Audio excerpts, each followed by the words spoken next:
विधानसभा निवडणुकीसाठी ठाकरेंच्या शिवसेनेकडून उमेदवारांची दुसरी यादी जाहीर। दुसऱ्या यादीत 15 उमेदवारांचा समावेश।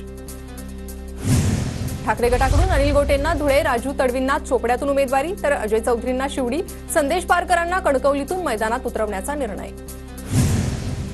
महायुतीतील मुंबईतील जागांचा पेच आज सुटण्याची शक्यता। काल रात्री उशिरापर्यंत फडणवीसांच्या सागर बंगल्यावर बैठक, तर काही जागा शिवसेनेला देण्याबाबत चर्चा झाल्याची सूत्रांची माहिती। उमेदवार अदलाबदलीचीही चर्चा।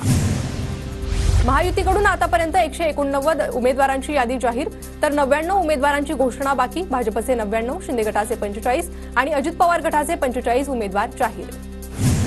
विधानसभा निवडणुकीसाठी महाविकास आघाडीकडून 173 उमेदवार जाहीर। अद्याप 115 उमेदवारांची घोषणा बाकी। उमेदवारी अर्ज भरण्यासाठी शेवटचे 4 दिवस बाकी।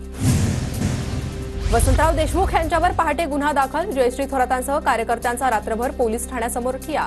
आक्रमक कार्यकर्त्यांकडून गाड्यांची तोडफोड, वाहनांची जाळपोळ आणि तोडफोड। वसंतराव देशमुखांच्या वक्तव्याचा निषेध, दंगल घडवण्याचा प्रयत्न करणाऱ्यांविरोधात देखील कारवाई व्हावी, सुजय विखेंची प्रतिक्रिया। सुजय विखेंनी संगमनेर विधानसभेच्या निवडणुकीच्या निमित्तानं राजकारणाची घाणेरडी पातळी गाठली आहे। तालुक्यात मूर्ख म्हणून ओळखल्या जाणाऱ्या वसंत देशमुखांची ही खरी संस्कृती, सत्यजित तांबेंचा निशाणा। जयश्री थोरातांबाबत आक्षेपार्ह वक्तव्य केल्यानंतर थोरात समर्थक आणि कार्यकर्ते आक्रमक। काँग्रेस कार्यकर्त्यांनी सुजय विखेंच्या पोस्टरला काळं फासलं। संगमनेरमधील राड्यानंतर लोणी गावात भाजपकडून मोर्चाचं आयोजन। जाळपोळ आणि हल्ला करणाऱ्यांवर गुन्हा दाखल करा, भाजपची मागणी। कुठल्याही महिलेवरील आक्षेपार्ह वक्तव्याचं समर्थन नाही, महिलांवरील आक्षेपार्ह वक्तव्य निंदनीय। भाजप पदाधिकारी वसंत देशमुखांच्या जयश्री थोरातांवरील वक्तव्यावर सामंतांची प्रतिक्रिया। कुणाला आई बहीण नाही का, महाराष्ट्रासाठी लाजिरवाणी बाब। दुर्गा तांबेंची आक्रमक प्रतिक्रिया, तर गुन्हा दाखल करण्यास उशीर, पोलिसांवर दबाव, सुधीर तांबेंचा आरोप।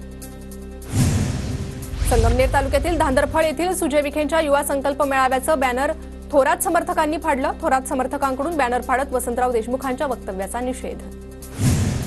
वाटाघाटी करताना काँग्रेसनं योग्य भूमिका पार पाडली नाही। काँग्रेसच्या सीईसीच्या बैठकीत राहुल गांधींकडून नाराजी, सूत्रांची माहिती।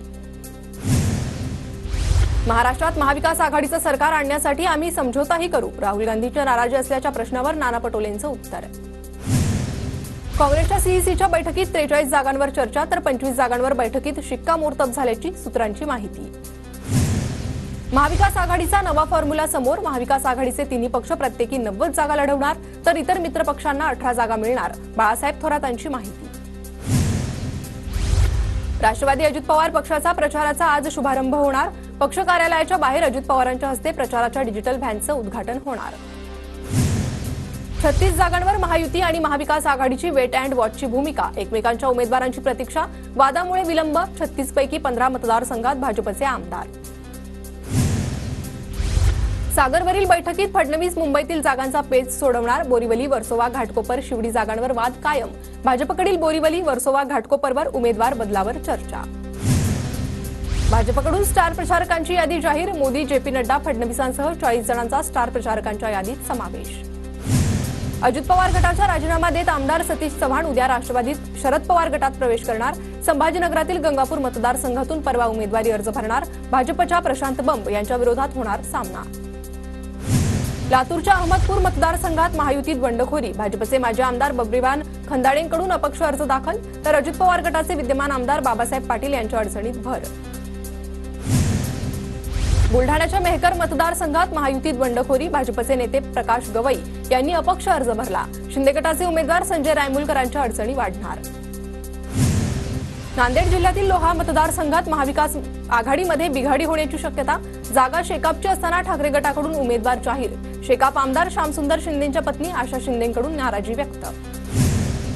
पुण्यातील जुन्नर मतदारसंघात महायुतीत बिघाडी होण्याची शक्यता, शिंदे गटाचे माजी आमदार शरद सोनवणे निवडणूक लढण्याच्या तयारीत, शक्ती प्रदर्शन करत उमेदवारी अर्ज भरणार। वरुड मोर्शी मतदारसंघात भाजप आणि अजित पवार गटात जोरदार रस्सीखेच, तर मेळघाट मतदारसंघात भाजप आणि शिंदेंच्या शिवसेनेत ओढाताण। परभणीत महायुतीत बिघाड होण्याची शक्यता, रामदास आठवलेंच्या आरपीआयकडून वेगळी भूमिका घेत 3 जणांना उमेदवारी।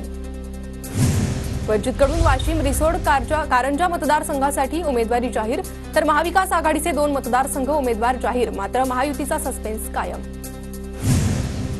पुण्याच्या खडकवासला विधानसभेतून सचिन दोडकेंना उमेदवारी निश्चित झाल्याची माहिती, मी येतोय अशा आशयाचे दोडकेंचे बॅनर व्हायरल.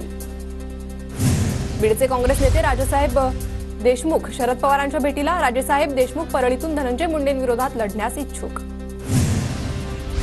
उदय सामंतांनी घेतली मनोज जरांगेंची भेट, जालन्यातील अंतरवाली सराटीत सामंतांनी जरांगेंची भेट घेतली. मुख्यमंत्री शिंदे यांचे विश्वासू मंगेश चिवटेंनी घेतली मनोज जरांगेंची भेट, 15 ते 20 मिनिटं जरांगे पाटील आणि मंगेश चिवटे यांच्यात चर्चा. करमाळा विधानसभेतून मंगेश चिवटेंनी उमेदवारी अर्ज घेतल्याची सूत्रांची माहिती. जळगावच्या रावेर विधानसभा मतदारसंघात भाजपकडून अमोल जावळेंना उमेदवारी, 28 तारखेला उमेदवारी अर्ज दाखल करणार, जावळेंची माहिती. शरद पवार गटाचे उमेदवार आणि माजी आमदार राहुल मोटेंनी घेतली जरांगे पाटलांची भेट, परंडा मतदारसंघात आपला उमेदवार देऊ नये यासाठी मोटेंची जरांगेंना विनंती. भाजपाचे गेवराईचे आमदार लक्ष्मण पवारांनी घेतली जरांगे पाटलांची भेट, पक्षाकडून अन्याय होत असल्याचा आरोप करत अपक्ष लढण्याची घोषणा. मतदारसंघात कोणत्या जागेवर कोणता उमेदवार द्यायचा हा निर्णय 30 तारखेला जाहीर करणार, मनोज जरांगे यांची माहिती. धाराशिवमधील परंडा मतदारसंघातून मनोज जरांगेंच्या पहिल्या उमेदवाराकडून अर्ज दाखल, एक मराठा लाख मराठा घोषणा देत परंड्यातून दिनेश मांगलेंनी भरला अर्ज. संभाजीराजे छत्रपती आज मनोज जरांगेंची भेट घेणार, विधानसभा निवडणुकीच्या पार्श्वभूमीवर दोघांमध्ये चर्चा होणार. ठाकरे गटाकडून बाळ माने 28 ऑक्टोबरला रत्नागिरी मतदारसंघासाठी उमेदवारी अर्ज भरणार, 2च दिवसांपूर्वी केला ठाकरेंच्या उपस्थितीत प्रवेश, उदय सामंत यांच्या विरोधात सामना रंगणार. राहुल नार्वेकरांची मालमत्ता 4 कोटींनी वाढली, एकूण 35 कोटी 33 लाख रुपये इतकी जंगम आणि स्थावर मालमत्ता जाहीर, कुलाबा मतदारसंघातून दाखल केला उमेदवारी अर्ज. शिंदे गटाचे नेते संजय शिरसाट यांच्या संपत्तीत 5 वर्षात जंगम आणि स्थावर मालमत्तेत तब्बल 10 पट वाढ, 3 कोटी 31 लाखांवरून तब्बल 33 कोटी 3 लाखांवर गेला संपत्तीचा आकडा.